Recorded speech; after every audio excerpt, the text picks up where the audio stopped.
আপনারা লক্ষ্য করছেন যে এই রুমটা। তো যাই হোক, এখানে এই যে আমার বিভিন্ন স্মৃতি কাগজপাতিগুলো আছে। আমি সব থেকে যখন আমার দেশে জনতার রক্তের বিনিময়ে হাজার হাজার মানুষের, তরুণ, শিশু, যুবক, শ্রমিক, কৃষক, রিক্সাওয়ালা, ভ্যানওয়ালা, পথযাত্রী, জনতার রক্তের, টাটকা রক্তের বিনিময়ে তথাকথিত রাষ্ট্র শাসক গোষ্ঠী পরিবর্তন হয়েছে। এই মুহূর্তে তাদের যারা পৃথিবী দেহত্যাগ করেছেন তাদেরকে আমি আত্মার মাগফিরাত কামনা করি, বা যারা অসুস্থ হয়েছে তাদের সুস্থ কামনা করি, বা সেই পরিবারগুলো, এই সব থেকে বড় কষ্ট হচ্ছে সন্তানের লাশ যদি পিতাকে বইতে হয়, মাথাকে দেখতে হয়, ছোট ভাইয়ের লাশ যদি বড় ভাইকে দেখতে হয়, বন্ধু বন্ধুর যদি দেখতে হয়, প্রতিবেশী প্রতিবেশীর যদি দেখতে, এগুলো খুব বেদনাময়। একটা স্বাধীন দেশে এইভাবে রক্তপাত নিশ্চয়ই জনকল্যাণের, এটা কল্যাণ বলে না, এটা অকল্যাণ। তো আমাদের দেশে যারা দায়িত্বে ছিলেন কিছু গাদ্দার, এই গাদ্দারির হঠকারীর কারণে এই ক্ষতিটা হয়েছে।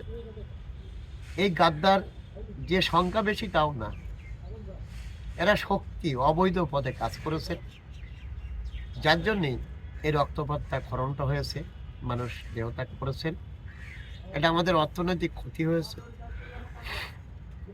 আমজনতা সবসময় রক্ত দিয়ে থাকে সারা পৃথিবীতে। রক্ত দিচ্ছেন ফিলিস্তিনি, রক্ত দিচ্ছেন ইউক্রেন, রক্ত দিচ্ছে পাকিস্তান, ইন্ডিয়া, আমরা, মায়ানমার, পৃথিবীতে অনেক দেশে রক্ত দিচ্ছেন আমজনতা। তো সাত খায় শোষক গোষ্ঠী। আমজনতা হচ্ছে এটা মজলুম,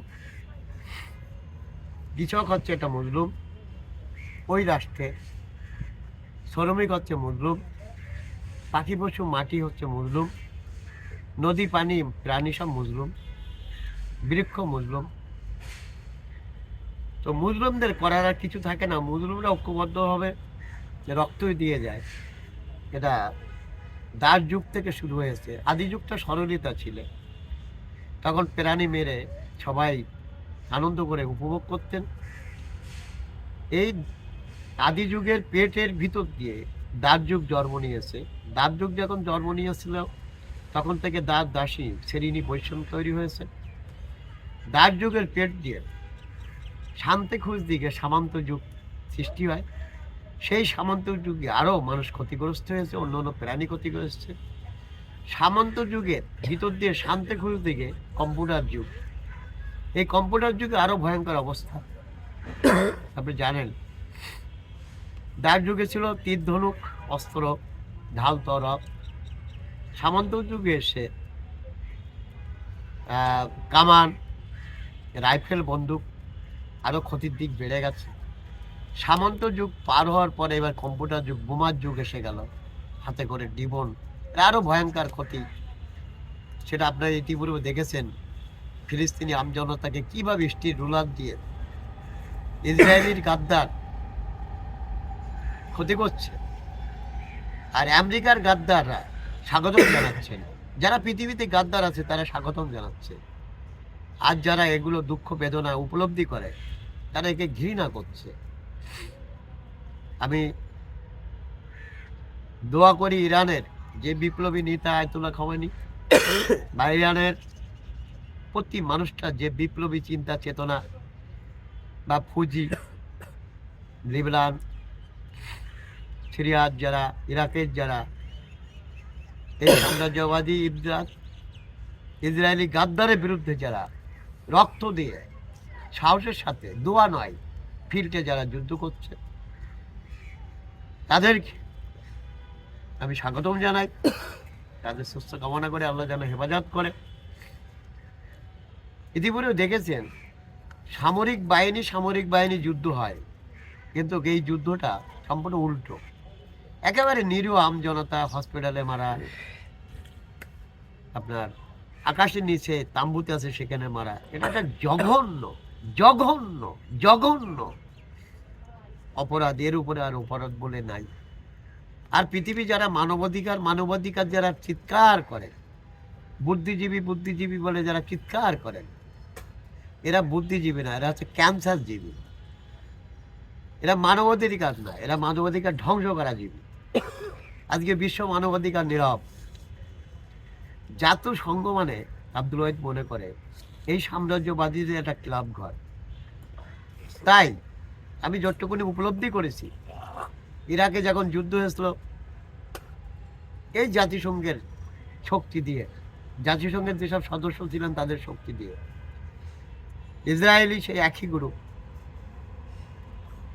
তো ইউক্রেনে একই গ্রুপ।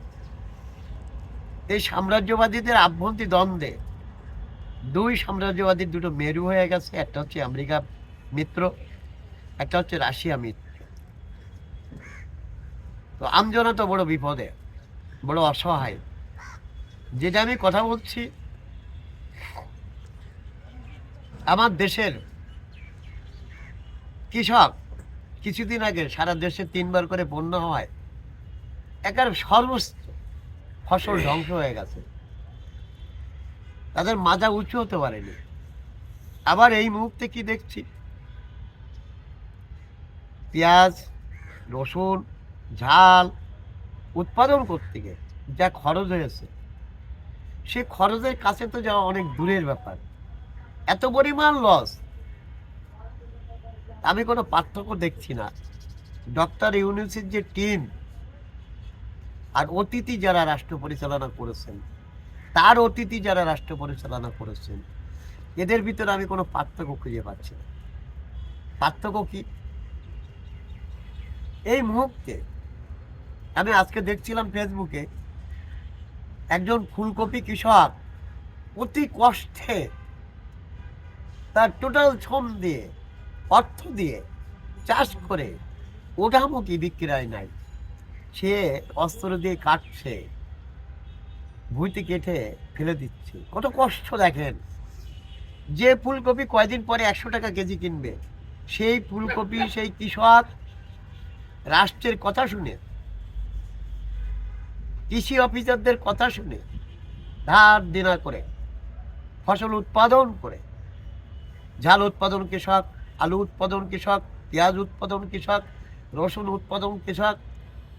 আজকে এক আমন ধান 3 বার বন্যা হওয়ায় কোটি কোটি কৃষক ক্ষতিগ্রস্ত হয়েছে।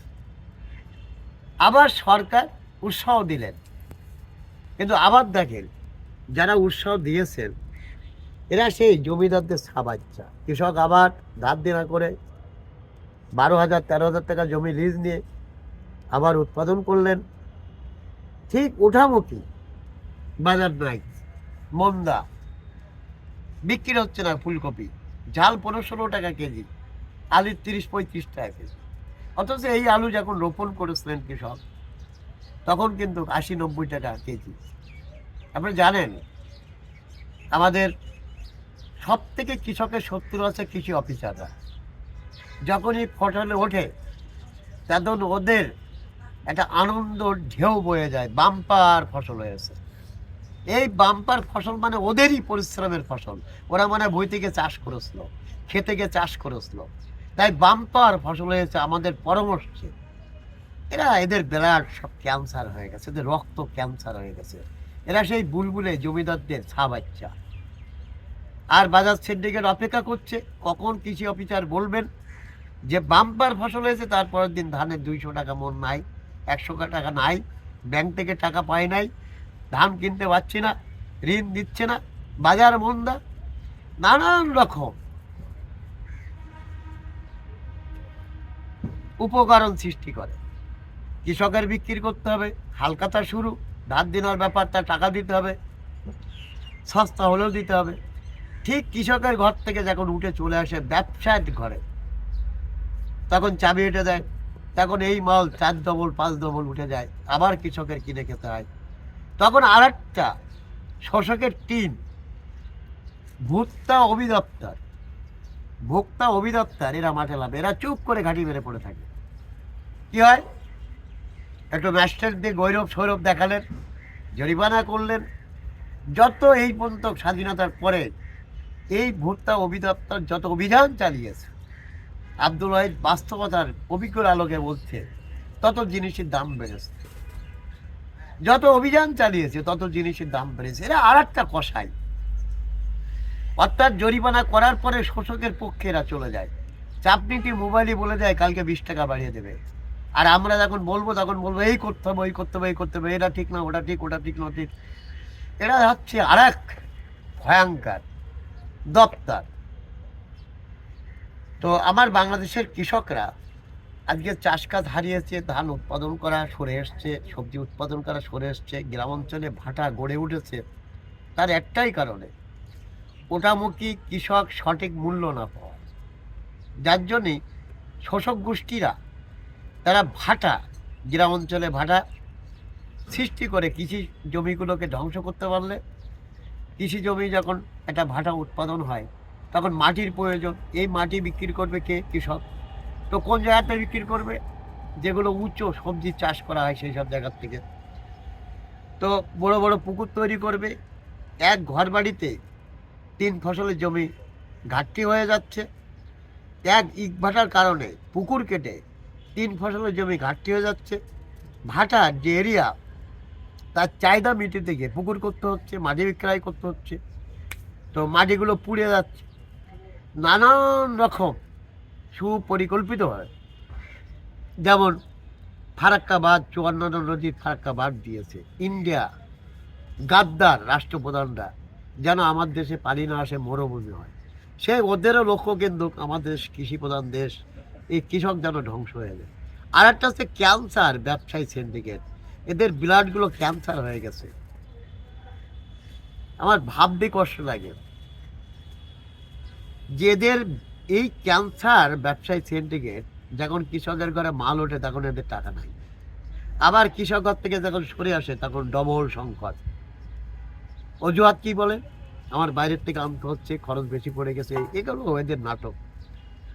যে মুক্তে কৃষকের উৎপাদন হয় ঠিক সেই মুক্তি এরা ইম্পোর্টের চালানগুলো সব এনে ঢেলে দেয়, অর্থাৎ বাজারটা নিম্নমুখী দিয়ে দেয়।